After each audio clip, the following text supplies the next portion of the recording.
మురళీధరరావు గారు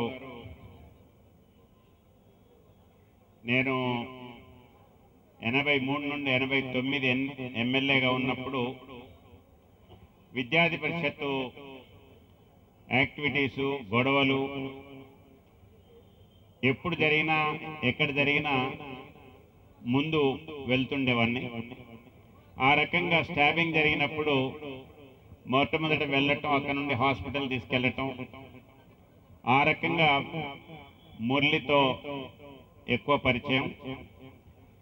ఆ తర్వాత అతడు టార్గెట్గా ఉన్నాడని చెప్పి ఇక్కడ నుండి ఉత్తర భారతదేశాన్ని పంపించిన తర్వాత ఎంఏ ఎగ్జామ్స్కి రాయాలని చెప్పి ఇక్కడికి వచ్చినప్పుడు సేఫ్టీ దీంట్లో ఉండాలనేటువంటి దీంతో ఉన్నప్పుడు ఎమ్మెల్యే క్వార్టర్స్లో నా క్వార్టర్లోనే సేఫ్టీ మెజర్స్ తీసుకొని అక్కడనే ఉంచి ఎంఏ ఎగ్జామ్స్ రాయించడం జరిగింది.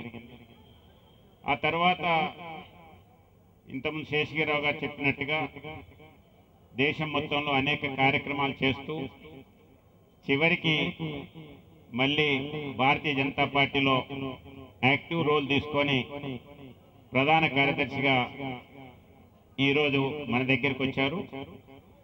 ఇక్కడ నుండి నార్త్ ఇండియాకి వెళ్ళిన తర్వాత అన్నిటికంటే ప్రముఖంగా హిందీ చదవటం, మాట్లాడటం, అనర్గళంగా ఉపన్యాసం ఇవ్వటం, దేశంలో ఉన్నటువంటి అనేక ప్రాంతాల్లో ఉన్నటువంటి డిఫరెంట్ ఇష్యూస్ని స్టడీ చేయటం, ఇదంతా కూడా అనుభవంతో వచ్చినటువంటి వ్యక్తి మురళి. వారికి ఒక తెలుగు వ్యక్తిగా మన ఆంధ్ర ప్రాంతం నుండి ప్రధాన కార్యదర్శిగా భారతీయ జనతా పార్టీ